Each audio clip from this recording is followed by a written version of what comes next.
Hi friends, welcome to food simple food. எல்லோரும் எப்படி இருக்கீங்க? நல்லா இருக்கீங்களா? நான் ரொம்ப நல்லா இருக்கேன். இன்றைக்கி நம்ம என்ன ரெசிபி பார்க்க போகிறோம் அப்படின்னா, சுவையும் மனமும் நிறைஞ்சிருக்கக்கூடிய சுவையான பிரியாணி. அதுவும் நம்ம சீரக சம்பா அரிசியில் பிரியாணி ப்ரிப்பேர் பண்ணால் சொல்லவே வேணாம், ரொம்பவே சூப்பராக இருக்கும். எப்படி பண்ணுறது பார்க்கலாம்.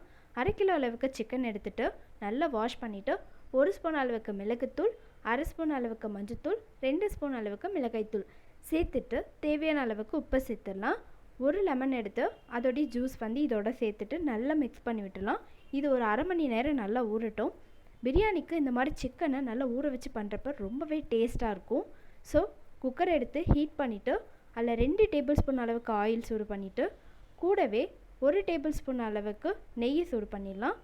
எல்லாத்தையும் சேர்த்ததுக்கப்புறம் பட்டை, கிராம்பு, அன்னாச்சிப்பூ எல்லாத்தையும் சேர்த்துட்டு வெங்காயம் ஒரு 4 வெங்காயம் நீல வாக்கில் கட் பண்ணி இதோட சேர்த்துட்டு நல்லா வதக்கி விட்டுடலாம். இது நல்லா வதங்கிறதுக்கு தேவையான அளவுக்கு உப்பு சேர்த்துட்டு வதக்கி விட்டுடலாம். ஸோ வெங்காயம் நல்லா வதங்கிச்சு. 2 டேபிள் ஸ்பூன் அளவுக்கு இஞ்சி பூண்டு பேஸ்ட் இதோட சேர்த்துக்கலாம். சேர்த்துட்டு நல்லா கலந்துட்டுலாம். இஞ்சி பூண்டோடைய பச்சை ஸ்மெல் போகிற அளவுக்கு நம்ம நல்லா வதக்கி விடணும். அப்போ தான் ரொம்பவே டேஸ்ட்டாகவும் இருக்கும் பிரியாணி. இந்த பச்சை ஸ்மெல் இல்லாமல் ரொம்ப ஹெவியாக திகட்டாமல் இருக்கும். தக்காளி 4 தக்காளி சேர்த்துக்கலாம். சேர்த்துட்டு 4 பச்சை மிளகாய் இந்த இடத்துல உங்கள் காரத்துக்கு ஏற்ப நீங்கள் சேர்த்துக்கலாம்.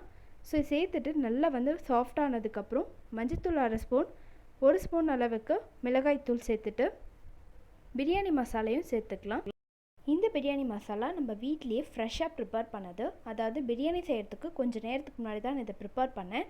இது ரொம்பவே சூப்பராக இருக்கும். இது எப்படி பண்ணுறதுன்ற வீடியோ நான் நெக்ஸ்ட் வீடியோவில் போடுறேன். ஸோ நீங்கள் பார்த்துக்கலாம்.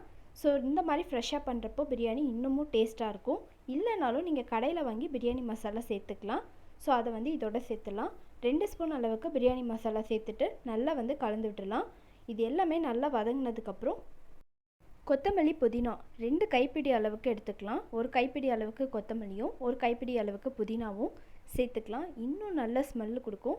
புதினா ரொம்பவே நல்லது உடம்புக்கு. ஸோ இந்த மாதிரி பிரியாணிலாம் போடுறப்ப ரொம்பவே ஸ்மெல் நல்லாயிருக்கும். டேஸ்ட்டும் ரொம்ப நல்லாயிருக்கும்.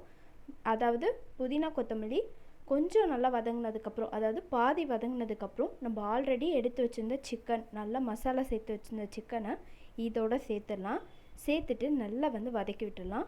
சிக்கன் இந்த மசாலா ப்ளஸ் நம்ம போட்டிருக்க தக்காளி, வெங்காயம், புதினா எல்லாத்தோடு சேர்ந்து நல்லா மிக்ஸ் ஆகி நல்லா குக் ஆகணும். ஸோ சிக்கன் இந்த மாதிரி வதக்கிறப்பவே நல்லா வெந்துடும். கொஞ்சம் வெந்தது, அதாவது அரை பதம் அளவுக்கு வெந்ததுக்கப்புறம் நம்ம தயிர் சேர்த்துக்கலாம். 1 கப் அளவுக்கு தயிர் எடுத்து சேர்த்துடலாம். சேர்த்துட்டு இந்த மசாலா கூடவே சிக்கன் கூடவே அந்த தயிரையும் நல்லா மிக்ஸ் பண்ணி விடணும். ஸோ அப்படி மிக்ஸ் பண்ணி விட்டோம் அப்படின்னா ரொம்பவே நல்லாவே இருக்கும். அதே சமயம் இந்த சிக்கனோட எல்லா மசாலா ஒன்றா செய்கிறப்போ ரொம்பவே டேஸ்ட்டாக இருக்கும். நல்லா வெந்துருச்சு சிக்கன். ஸோ இப்போ நம்ம சாதம் அரிசி சேர்த்துக்கலாம். 1/2 கிலோ அரிசி நான் சேர்த்துருக்கேன். ஆல்ரெடி இதை ஒரு 15 மினிட்ஸ் வாஷ் பண்ணிவிட்டு ஊற வச்சுருந்தோம். ஸோ அது நல்லா ஊறினதுக்கப்புறம் இதை சேர்த்துக்கலாம். சேர்த்துட்டு நல்லா மிக்ஸ் பண்ணி விட்டுலாம். மசாலா, சிக்கன் ப்ளஸ் அரிசி எல்லாமே. ஆனால் சாதம் நம்மளுக்கு உடஞ்சிடக்கூடாது. லைட்டாக மிக்ஸ் பண்ணிவிட்டால் போதும். ரொம்ப அழுத்தியெல்லாம் மிக்ஸ் பண்ணால் சாதம் உடஞ்சிரும். இது கொதி வந்ததுக்கப்புறம் நம்ம குக்கரை க்ளோஸ் பண்ணிவிட்டு 2 விசில் கொடுத்து எடுத்தோம் அப்படின்னா சூப்பரான சுவையான சீரக சம்பா அரிசி பிரியாணி ரெடி ஆகிடுச்சு. தேங்க்ஸ் ஃபார் வாட்சிங்.